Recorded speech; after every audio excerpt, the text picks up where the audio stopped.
अस्सलाम वालेकुम एवरीवन, मैं हूं मोहम्मद तलहा। आप लोग देख रहे हैं तलाश फेस एकेडमी। तो बच्चों, एक बात बताओ, एरर्स का नाम सुनते ही आपके जहन में क्या आता है? कंप्यूटर के किसी प्रोग्राम के अंदर आने वाला एरर, या कंप्यूटर के अंदर यूज़ करने के दौरान आने वाला कोई एरर, या मैथमेटिक्स में कोई क्वेश्चन सॉल्व करने के दौरान आने वाली गलती। एक्चुअली एरर का जो ताल्लुक है फ़िज़िक्स में वो काफ़ी डिफरेंट है। देखो, फिज़िक्स के अंदर हम अक्सर व बेशतर मेजरमेंट करते हैं, चाहे वो अपने चलने के स्टेप्स की कर रहे हों ताकि कैलोरीज़ का अंदाज़ा हो कि कितनी बर्न हुई हैं, या फिर हम टाइम को मेजर कर रहे होते हैं मुख्तलिफ एक्सपेरिमेंट्स के अंदर कि इस पर्टिकुलर एक्सपेरिमेंट को परफॉर्म करने में कितनी देर लग रही है, या फिर हम लोग खाना पकाने के दौरान मेजर करते हैं कि मसालों की मिकदार कितनी होनी चाहिए, तो वो भी एक मेजरमेंट है और उसमें भी गलती होने से खाने का जायका ख़राब हो सकता है। इसी तरीके से कपड़े ख़रीदने के दौरान हम कपड़ों को मेजर करते हैं कि वो कपड़े हमारे लिए सही हैं या नहीं हैं। तो मेजरमेंट हम अपने पूरी लाइफ के अंदर करते रहते हैं, और असल में जो एरर्स हम लोग पढ़ने वाले हैं फ़िज़िक्स के अंदर, उन एरर्स का ताल्लुक मेजरमेंट से है। एरर को इस तरीके से डिफ़ाइन करते हैं कि ये डिफरेंस होता है between measured and actual values, यानी कि वो जो एक्चुअल वैल्यू है उसका जो फ़र्क है मेजर्ड वैल्यू के साथ वो कितना है, उसे हम फिज़िक्स के अंदर एरर कहते हैं। फॉर एग्ज़ाम्पल, हमारे एक्सपेरिमेंट के अंदर टाइम गुजरा 5 मिनट और हमने मेजर किया है 4.5 मिनट। तो जो एक्चुअल वैल्यू है वो 5 मिनट है, जो हमारी मेजर्ड वैल्यू है वो 4.5 मिनट है। तो ये जो आधे मिनट का आया है, ख़राबी आई है, गलती आई है, इसी को हम कहते हैं एरर। या फिर कपड़े नापने के दौरान अक्सर कपड़े लंबे ले लेना या फिर कपड़ों की लंबाई छोटी हो जाना, ये एक एरर होगा क्योंकि हमारी असल लंबाई और जो हमने नापी वहाँ पर वो लंबाई डिफरेंट थी, इस वजह से एरर आ गया। या मसालों की जो एग्ज़ाम्पल मैंने आपको दी उसके अंदर डिफरेंस आ सकता है, या फिर चलने के दौरान जो कैलोरीज़ बर्न हो रही हैं उसमें आने वाली कोई गलती भी एरर कहलाएगी। तो अगर इन सिंपल वर्ड्स आपने डेफिनेशन को समझना है तो ये डिफरेंस होता है मेजर्ड और एक्चुअल वैल्यूज़ में। जैसे मिसाल के तौर पे दो ऑपरेटर यूज़ करते हैं सेम डिवाइस को, सेम इंस्ट्रूमेंट को एक पर्टिकुलर मेजरमेंट करने के लिए, लेकिन ज़रूरी नहीं है कि दोनों ऑपरेटर्स का जो रिज़ल्ट आए वो सेम आए। तो ये जो फ़र्क आ रहा है इसी को एरर कहते हैं, और जो मिसालें मैंने दी वो भी सारी एग्जांपल्स एरर की ही हैं। और आज की इस वीडियो में हम फर्दर बात करेंगे डिफरेंट टाइप्स ऑफ एरर्स के बारे में। लेकिन सबसे पहले एरर की डेफिनेशन को अगर समझना है तो ये 2 पॉइंट समझना बहुत ज़रूरी है, मेजर्ड और एक्चुअल वैल्यूज़। देखो, ट्रू वैल्यू एक्चुअली इम्पॉसिबल है फाइंड करना एक्सपेरिमेंट्स के ज़रिए, लेकिन हम कह सकते हैं कि जो एवरेज वैल्यू आएगी, अगर मैं इनफाइनाइट नंबर्स मतलब मेजर करता हूँ तो उसको जो है हम कह सकते हैं ट्रू वैल्यू, क्योंकि वही एक आध मरतबा मेजर करने में तो गलती हो सकती है। तो अगर मिसाल के तौर पे किसी एक्सपेरिमेंट के अंदर मैं किसी चीज़ का मास मेजर कर रहा हूँ तो मैं 10 मरतबा मास मेजर करता हूँ, 10 मरतबा का जो एवरेज आएगा वो एक्चुअली ट्रू वैल्यू होगी। ठीक है ना, जो एवरेज निकालने के बाद आएगी वो ट्रू वैल्यू होगी, क्योंकि एक आध मरतबा गलती हो भी गई होगी तो वो एवरेज के अंदर एडजस्ट हो जाएगी। तो ट्रू वैल्यू डिटरमाइन करना इम्पॉसिबल होता है, लेकिन अगर फिर भी करीब तरीन ट्रू वैल्यू चाहिए तो हम कई मरतबा एक्सपेरिमेंट को करते हैं और फिर जो एवरेज आता है वही हमारी ट्रू वैल्यू होती है। जबकि मेजर्ड वैल्यू जो है वो एक सिंगल मेजरमेंट के अंदर जो होती है, जिसको हम परफॉर्म करते हैं एक्सपेरिमेंट को और कोशिश करते हैं कि एक्यूरेट आ जाए एज पॉसिबल, तो उसको हम कहते हैं मेजर्ड वैल्यू। ठीक है, तो सादे तरीन अल्फाज के अंदर एक मैंने तजर्बा करा एक ही मरतबा, तो उसमें जो वैल्यू आ रही है मैं बोलूँगा भाई ये मेरी मेजर्ड वैल्यू है, जिसको मैंने नापा है, जिसकी मैंने पैमाइश की है। और अगर उसी एक्सपेरिमेंट को 25 मरतबा 30 मरतबा परफॉर्म करते हैं और फिर एवरेज जो आंसर आता है वो मैं कहूँगा कि ये ट्रू वैल्यू के बहुत ज़्यादा करीब है, और दोनों के दरमियान में आने वाला फ़र्क ही दरअसल एरर कहलाता है। अब ये एरर कई वजूहात पर आ सकते हैं। एरर्स की जो टाइप्स हैं वो उनकी वजूहात को डिफ़ाइन करेंगी कि भाई ये पर्टिकुलर टाइप ऑफ एरर किस वजह से आता है।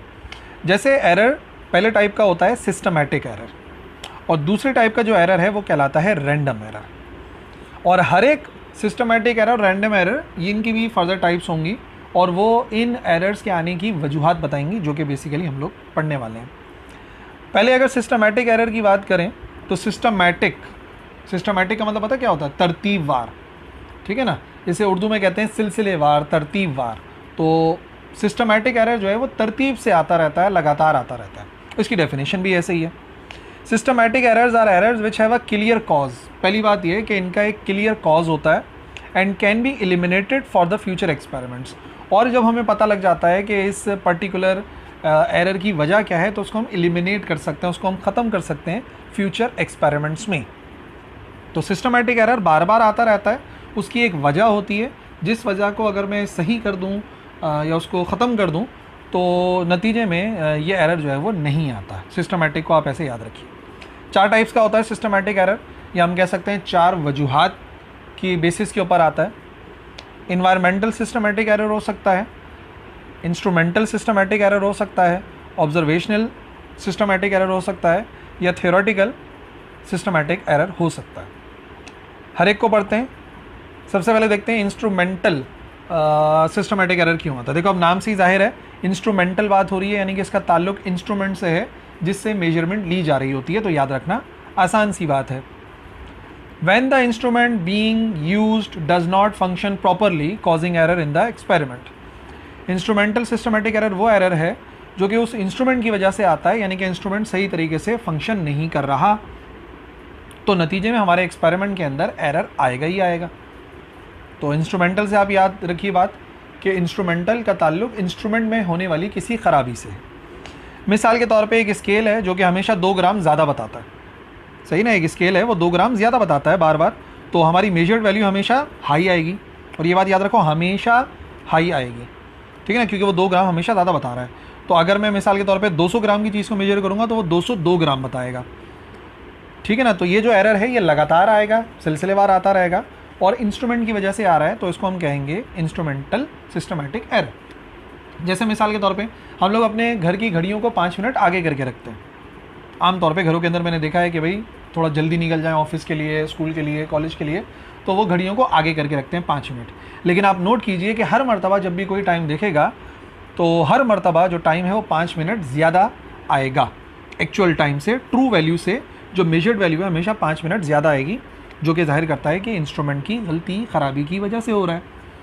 या फिर एक और कॉमन सी बात है, इंच टेप से जिससे हम लंबाई नापते हैं उसको बहुत अरसे तक यूज़ करते हैं, तो जो इंच टेप है वो खिंच जाता है, तो वो हमेशा लंबाई हमें डिफरेंट बताता है, हमेशा लंबाई जो है वो ज़्यादा बताएगा, एक्चुअली कम होगी। तो वो भी कौन सा एरर कहलाएगा, वो भी कहलाएगा इंस्ट्रूमेंटल सिस्टमैटिक एरर। तो सिस्टमैटिक बार बार आने वाला और इंस्ट्रूमेंट की वजह से बार बार आने वाला एरर, सेम आने वाला एरर, उसे कहते हैं इंस्ट्रूमेंटल सिस्टमैटिक एरर। दूसरा था एनवायरमेंटल सिस्टमैटिक एरर, ऐसा एरर जो कि इन्वायरमेंट की वजह से हमेशा आएगा, लगातार आएगा। When the surrounding environment such as lab causes errors in the experiment, अगर मिसाल के तौर पे हम किसी लैब के अंदर काम कर रहे हैं और उस लैब में या उस रूम में होने वाली किसी वजह से जो हमारा एक्सपेरिमेंट है उसके अंदर एरर आता है, हमारी ट्रू वैल्यू और मेजर्ड वैल्यू में डिफरेंस आता है, तो उसे हम बोलेंगे ये है इन्वायरमेंटल सिस्टमैटिक एरर। मिसाल के तौर पे एक साइंटिस्ट का सेल फ़ोन है, उसकी वजह से जो गाइगर काउंटर की रीडिंग है वो इनकरेक्ट आ रही है लगातार। गाइगर काउंटर रेडिएशन को मेजर करता है, तो जाहिर सी बात है जो रीडिंग है वो गलत तो आएगी। फिर मिसाल के तौर पे एक्चुअल रीडिंग जो है वो 20 और 50 के दरमियान में कहीं पर आ रही है, लेट से 35 समथिंग आ रही है in the Geiger counter, radiation का लेवल जो आ रहा है। लेकिन एक साइंटिस्ट जो ये प्रैक्टिकल परफॉर्म कर रहा था उसने मोबाइल को बराबर में रखा हुआ है। अब मोबाइल से निकलने वाली रेडिएशन की वजह से वो जो वैल्यू 35 समथिंग थी वो हमेशा यहाँ पे 100 और 200 के दरमियान में कहीं पर आ रही है। तो ये जो एरर आ रहा है ये बराबर में रखे हुए मोबाइल की वजह से आ रहा है, और ये एरर हमेशा आता रहेगा जब तक मोबाइल बराबर में रखा रहेगा। तो इस एरर को बोलेंगे इन्वायरमेंटल सिस्टमैटिक एरर। सिस्टमैटिक क्योंकि बार बार आएगा, मोबाइल बराबर में रखा हुआ है, हमेशा ही रीडिंग ज़्यादा आएगी, और क्योंकि इंस्ट्रूमेंट की गलती नहीं है, ये तो इन्वायरमेंट की गलती है, अरेंजमेंट की गलती है, इस वजह से इन्वायरमेंटल सिस्टमैटिक एरर कहलाएगा। जैसे मिसाल के तौर पे एक इन्वायरमेंटल सिस्टमैटिक एरर आप लोग अपने कॉलेज की लैब में भी देखेंगे। कैसे? बहुत सारे कॉलेजेस के अंदर जो लैब्स होती हैं वो फर्स्ट या सेकंड फ्लोर के ऊपर होती हैं, ठीक है, और वहाँ पर आप मिसाल के तौर पे सिंपल पेंडुलम का एक्सपेरिमेंट करते हैं जहाँ पे आप वैल्यू ऑफ जी कैलकुलेट करते हैं। अब ये बात आप जानते हैं कि हाइट के लिहाज से वैल्यू ऑफ जी चेंज होती है, तो भाई जाहिर सी बात है ज़मीन से जितनी हाइट के ऊपर इस प्रैक्टिकल को करेंगे तो आपका आंसर तो हमेशा गलत ही आएगा। गलत से मुराद ये कि उसमें एरर आएगा। तो कहने का मकसद ये जो गलती है ये इंस्ट्रूमेंट की नहीं है या आपकी नहीं है, ये जो सारी की सारी गलती है वो इन्वायरमेंट की है या लैब में मौजूद किसी भी कंडीशन की है।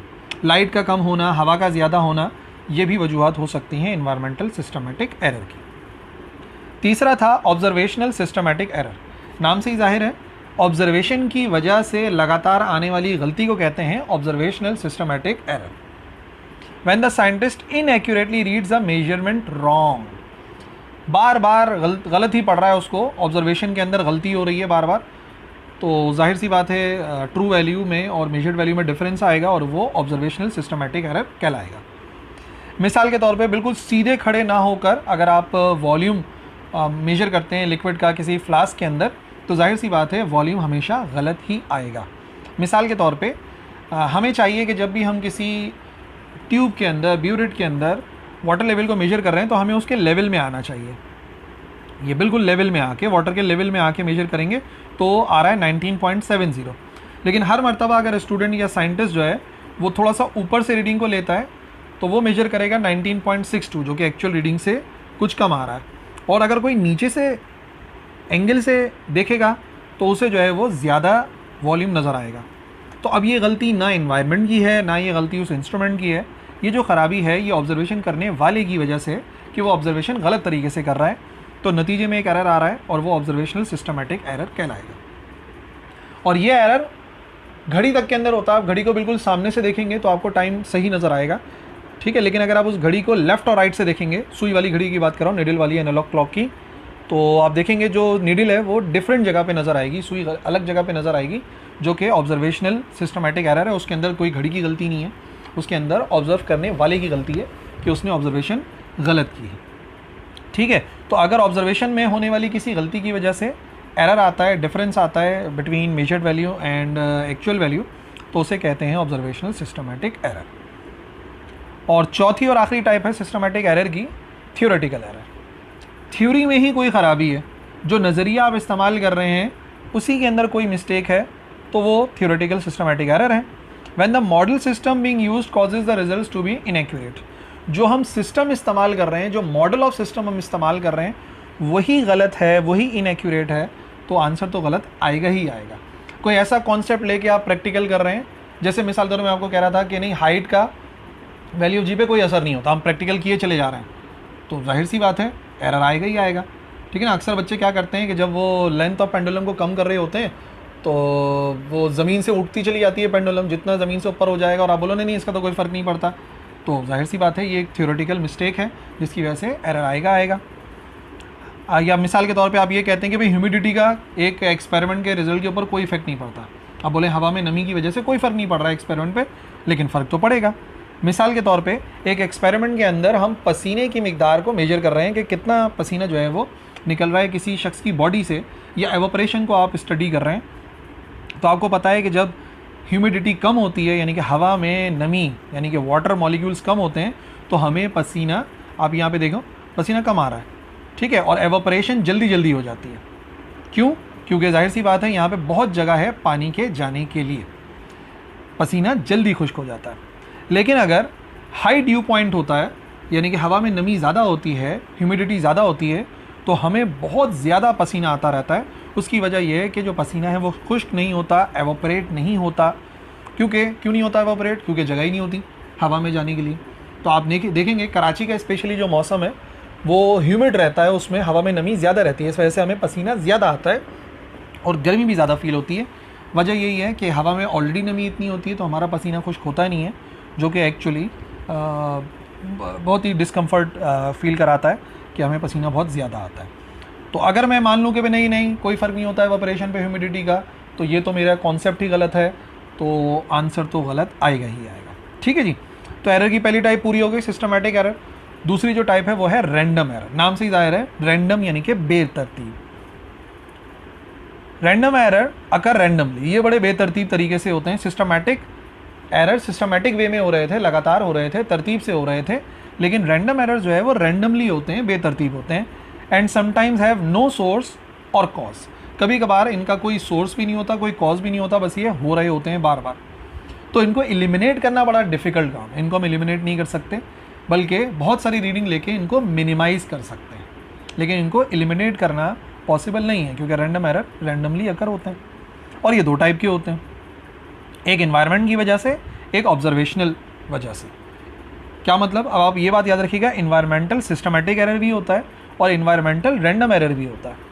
इसी तरीके से ऑब्जर्वेशनल सिस्टमेटिक वे में भी होता है और ऑब्जर्वेशनल कभी कभार रैंडम भी होता है। जैसे क्या, इन्वायरमेंटल रैंडम एरर की बात की जाए, unpredictable changes occur in the environment of the experiment. ऐसे एक्सपेरिमेंट, जो इन्वायरमेंट है जहाँ पर मैं एक्सपेरिमेंट को परफॉर्म कर रहा हूँ, वहाँ पे ऐसे चेंजेस हो रहे हैं जो अनप्रिडिक्टेबल हैं, यानी कि हम उनको प्रिडिक्ट नहीं कर सकते कि हाँ यार ये तो हो ही रहा है। जैसे मिसाल के तौर पे जब हम ने घड़ी को आगे किया हुआ था, या चलो उसको छोड़ो, वाली मिसाल लो पेंडुलम वाली, कि जब हम तीसरे फ्लोर के ऊपर पेंडुलम का प्रैक्टिकल कर रहे हैं तो हमें पता है कि भाई तीसरे उस पर कर रहे हैं फ्लोर पे, तो वैल्यू ऑफ जी चेंज होगी, तो टाइम पीरियड डिफरेंट आएगा। तो वो प्रिडिक्टेबल था। लेकिन कई बार अनप्रिडिक्टेबल भी होता है। कैसे, स्टूडेंट जो है वो बार बार दरवाज़ा खोल रहे हैं, बंद कर रहे हैं लैब का, जो हम प्रेशर को मेजर कर रहे हैं, तो जाहिर सी बात है हमारी रीडिंग के अंदर फ्लक्चुएशन आएगी ही आएगी। अगर आप एटमॉस्फेरिक प्रेशर को मेजर कर रहे हैं किसी जगह का, तो बार बार अगर लैब का दरवाज़ा खुलेगा बंद होगा तो हवा की वजह से जो प्रेशर है उसमें डिफरेंस आ सकता है। मिसाल के तौर पे हम प्रेशर को मेजर कर रहे थे मिलीमीटर ऑफ मरकरी के अंदर, तो 300 आ रहा है जब दरवाज़ा क्लोज़ है। लेकिन अब एक्सपेरिमेंट हो ही रहा है और दूसरी जो है वो स्टूडेंट जो है वो दरवाज़ा खोल रहे बंद कर रहे हैं, तो जब दरवाज़ा खोला तो आप देखें प्रेशर जो है वो रिड्यूस हो गया, 100 पे चला गया, जब क्लोज़ किया तो 300 पे। तो ये 300 से 100, 100 से 300, ये एक अनप्रिडिक्टेबल चेंज है। और इसी अनप्रिडिक्टेबल चेंज को, जो कि इन्वायरमेंट की वजह से आ रहा है, हम बोलेंगे इन्वायरमेंटल रैंडम एरर, क्योंकि इसको एलिमिनेट नहीं कर सकते। हम तो प्रैक्टिकल कर रहे थे, हाँ बोल सकते हैं बच्चे दरवाज़ा ना खोलें, लेकिन जाहिर सी बात है स्टूडेंट्स अगर ऐसा कर रहे हैं तो हम उनको प्रिडिक्ट नहीं कर सकते। ऑब्जर्वेशनल रैंडम एरर, जो कि ऑब्जर्वेशन की वजह से आ रहा है, ये दूसरे टाइप का रैंडम एरर है, जब ऑब्जर्वर कंसिस्टेंट ऑब्जर्वेशनल मिस्टेक कर रहा है। मिसाल के तौर पे स्टूडेंट्स प्रैक्टिकल कर रहे हैं और जल्दी जल्दी रीडिंग को नोट कर रहे हैं, तो कभी वैल्यू जो है वो ज़्यादा लिख रहे हैं, कभी कम लिख रहे हैं। भाई एक तो था ऑब्जर्वेशनल सिस्टमेटिक एरर, यानी कि हमेशा जो है वो ज़्यादा लिख रहे हैं, हमेशा कम लिख रहे हैं। लेकिन यहाँ पे क्या हो रहा है, कभी ज़्यादा कभी कम, तो कभी वैल्यू लो हो रही है कभी हाई हो रही है, तो ये ऑब्जर्वेशनल रैंडम एरर कहलाएगा, जो कि प्रिडिक्ट नहीं कर सकते कि कब किसी स्टूडेंट ने वैल्यू ज़्यादा लिख दी, कब कम लिख दी। ध्यान रख सकते हैं, लेकिन जाहिर सी बात है स्टूडेंट जब परफॉर्म करते हैं तो मिस्टेक्स के चांसेस हैं। और ये जो एरर आ रहा है, ये एरर ऑब्जर्वेशन की वजह से आ रहा है और रैंडमली आ रहा है, तो इसको बोलते हैं ऑब्जर्वेशनल रैंडम एरर। तो दो टाइप के हैं, इन्वायरमेंट की वजह से रैंडम एरर और ऑब्जर्वेशन की वजह से रैंडम एरर। अगर अब मैं पूरे लेक्चर को समराइज़ करता हूँ, तो बात शुरू हुई एरर्स से। एरर्स है difference between true value and measured value, जिसकी दो टाइप हैं, एक सिस्टमेटिक है जो लगातार आते हैं, और दूसरे हैं रैंडम जो कि बेतरतीब आते हैं, कभी कभार आते हैं विदाउट एनी कॉज भी। सिस्टमेटिक की 4 टाइप हैं। इंस्ट्रूमेंटल, इंस्ट्रूमेंट के अंदर कोई ख़राबी है, एनवायरनमेंट के अंदर कोई ऐसी ख़राबी है जो कंसिस्टेंट गलती लेकर आ रही है, ऑब्जर्वेशन का मेथड कुछ ऐसा है कि हमेशा गलती आ रही है, या थ्योरी जो हम यूज़ कर रहे हैं, जो हमारा कॉन्सेप्ट है वही गलत है, तो सिस्टमेटिक वे में एरर आ रहा है। रैंडम कभी कभार ऑब्जर्वेशनल होता है, कैसे, बार बार दरवाजे का खुलना बंद होना, अनप्रेडिक्टेबल चेंज हो रहा है ऑब्जर्वेशनल में। और इसी तरीके से इन्वायरमेंटल के अंदर भी डिफरेंस आ रहा है, दरवाज़ा खोलने बंद करने की वजह से वो भी रैंडम एरर था। ऑब्जर्वेशनल क्या है, स्टूडेंट का जल्दी जल्दी परफॉर्म करना, कभी ऑब्जर्वेशन ज़्यादा लिख देना, कभी कम कर देना। ठीक है जी, सो ये था आज का हमारा lecture about errors. I hope समझ में आ गया होगा। किसी भी क्वेरी के सिलसिले में आप लिख सकते हैं कमेंट सेक्शन के अंदर, मैं ज़रूर रिप्लाई करूँगा। That's all for this video. अल्लाह हाफ़िज़।